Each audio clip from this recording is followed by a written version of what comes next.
Здравствуйте! В эфире телеканала программа «Актуальное интервью», в студии Кристина Якупова. Республиканский онкологический диспансер Якутска обеспечивает специализированной медицинской помощью жителей города и республики. В медучреждении проводят комплексное амбулаторное и стационарное лечение, консультирование пациентов, диагностические обследования, а также динамическое наблюдение пациентов с онкологическими патологиями.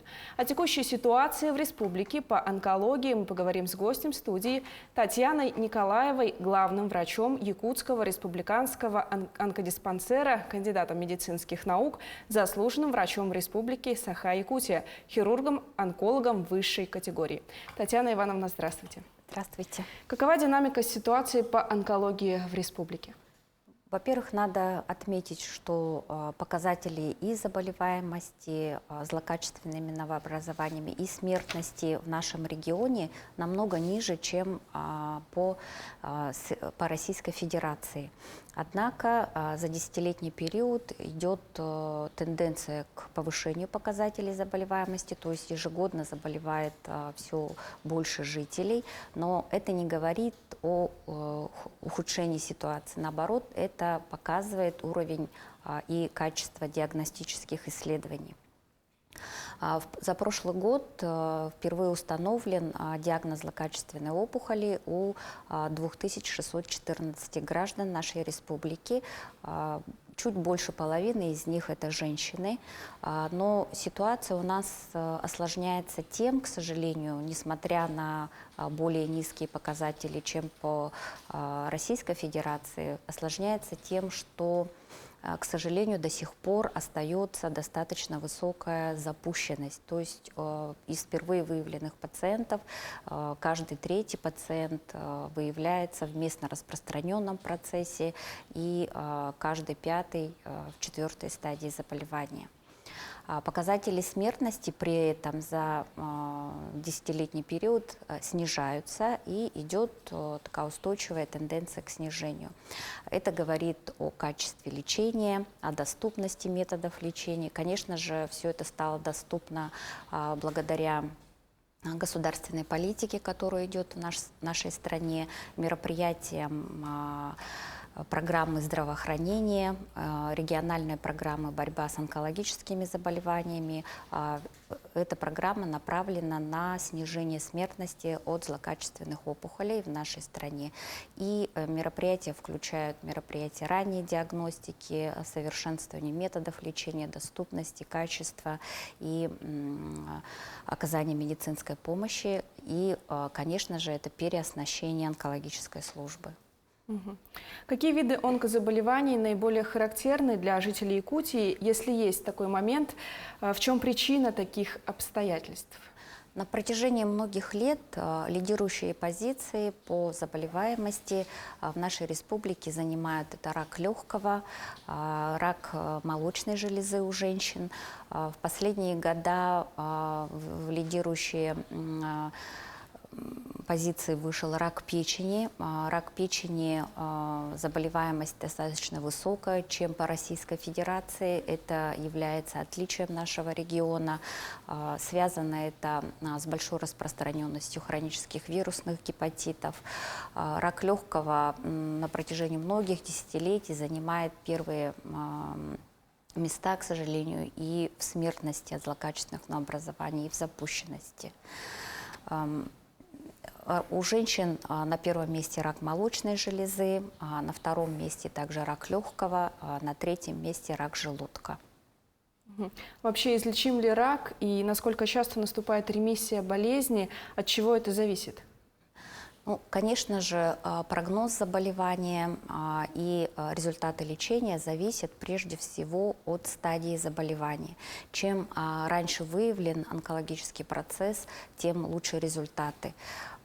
Это начальная стадия заболевания, первая, вторая стадия, существуют доклинические формы, тогда, когда процесс настолько минимальный, что не дает никаких симптомов пациенту, человеку, и выявление, конечно же, на такой ранней стадии заболевания почти в 95-98% случаев при различных локализациях можно добиться не только длительной устойчивой ремиссии, но и практически выздоровления. Однако медицина не стоит на месте, особенно в последние года идут очень большие успехи в мире и в стране по внедрению новых методик, по открытию новых лекарственных препаратов. И сейчас в онкологии имеются такие, ну, скажем, такой прорыв в лечении даже при третьей, четвертой стадии заболевания. Если буквально лет 10, 15, 20 назад таким пациентам невозможно было помочь, то сегодня при многих локализациях, я не говорю при всех, к сожалению, да, но при многих локализациях, даже четвертая стадия не является приговором. У нас есть достаточно рычагов, достаточно эффективных методов лечения, благодаря которым мы существенно можем продлить жизнь человека и облегчить качество его жизни. Мгм. Татьяна Ивановна, а вот вы сказали, что якутяне чаще всего болеют от рака печени. А вот с чем это связано? Ну, как я уже сказала, в основном это связано с большой распространенностью хронических вирусных гепатитов, также распространенность невирусных циррозов печени. Сейчас и умы нашей республики, скажем так, да, и исследователи федеральных центров, мы привлекаем к этому очень большое внимание. У нас в нашей республике есть проекты, из прошлого года есть совместные работы с Федеральным научно-исследовательским институтом имени Блохина по изучению именно этой проблемы, по разработке новых эффективных методов диагностики, своевременной диагностики и, конечно же, лечения этих пациентов.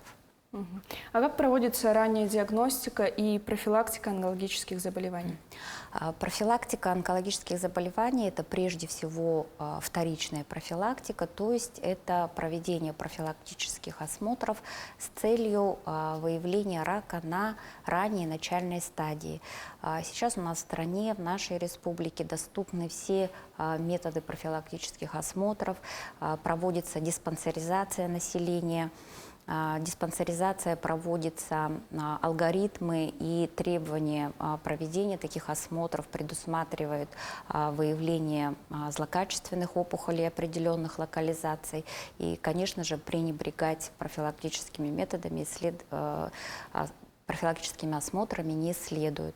В нашей республике при поддержке правительства республики, непосредственно Арсения Сергеевича Николаева, нашего Министерства здравоохранения, в 2020 году мы внедрили уникальный проект. Он разработан в Якутском республиканском онкологическом диспансере. Это программа на веб-платформе onkopoisk.saha.rf. Через эту веб-платформу любой желающий может зайти на сайт и пройти анкетирование по 6 видам рака. Эти 6 видов мы выбрали не случайно.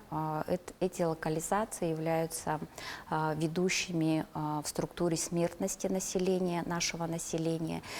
Пройдя простую регистрацию, человек проходит опросник, на который отвечает на вопросы, и программа сама высчитывает уровень риска возникновения у конкретного человека определенного вида рака, скажем так. И если пациент отобран в группу риска, тут же, не выходя из этой системы, пациенту предлагается пройти дополнительное обследование. С момента внедрения программы мы провели анкетирование более чем 17 тысяч граждан. Из них 6 тысяч прошли дополнительное обследование, 624 человека прошли углубленное обследование в онкодиспансере. И выявлено 28 человек со злокачественной опухолью, из них больше половины в первой и второй стадии заболевания.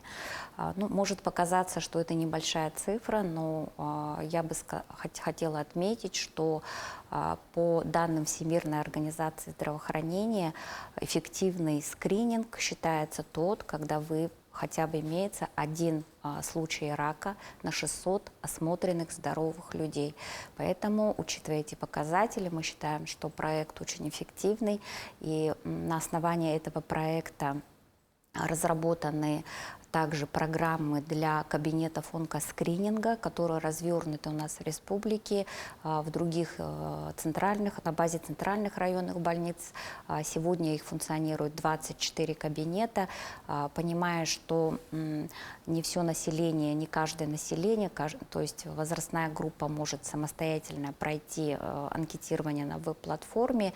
В поликлиниках сидят медицинские работники, которые проводят по такой же методике опрос граждан уже в кабинете. И при выявлении факторов риска пациент по зеленому коридору направляется на дополнительное углубленное обследование. А какие виды лечения злокачественных образований доступны в Якутске? Необходимо сказать, что существует 3 вида лечения злокачественных опухолей. Это так называемые 3 кита. Это хирургическое лечение, противоопухолевая лекарственная терапия и лучевая терапия. Сегодня в нашей республике доступно практически лечение всех локализаций. Очень мало локализаций мы направляем за пределы республики. То есть, если мы не можем, сложные случаи, не можем оказать помощь в республике, остальное все доступно. Сегодня наш диспансер оснащен самым современным оборудованием. Все это благодаря национальному проекту реконструкции здания радиологии, которое было завершено в 2018 году. Лучевая терапия сейчас проводится на самых современных линейных ускорителях. Это высокоточное облучение опухолей, хирургическое лечение. Большой процент проводится малоинвазивным способом, то есть через небольшие разрезы в грудной полости, в брюшной полости мы имеем возможность проводить оперативное вмешательство практически на всех органах человеческого организма. Противоопухолевая лекарственная терапия развивается с каждым годом. Существует очень много инновационных препаратов, которые действуют на генетику опухоли. И сегодня лечение злокачественных новообразований носит очень такой персонализированный характер, то есть индивидуальный. Для каждого пациента подбирается индивидуальное лечение. И вот благодаря национальной программе финансирования лекарственного обеспечения все инновационные препараты, которые входят в стандарты лечения, которые входят в дорогостоящее инновационное лечение, они доступны жителям нашей республики. Татьяна Ивановна, когда ведут новый онкоцентр? Новый онкоцентр мы ждем до конца этого года, 2023-го. Работы идут очень интенсивно. На сегоднядный день строительная готовность уже более 80%. И мы всем коллективом очень ждем этого события. Этот год будет очень значимый для нас и для населения республики. Онкоцентр будет отвечать всем требованиям современной онкологии. Спасибо, что ответили на наши вопросы. Спасибо. О текущей ситуации в республике по онкологии мы поговорили сегодня. Оставайтесь на нашем телеканале.